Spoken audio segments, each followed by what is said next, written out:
संपूर्ण मान में सदा सदा के लिए जय जयकार साकार मामा।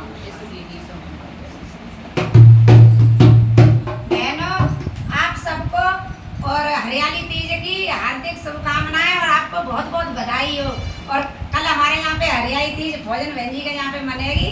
आप सब आने की कृपा करें और यहाँ का आनंद मंगल उठाएं। सभी बहनों को प्रणाम।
मेरे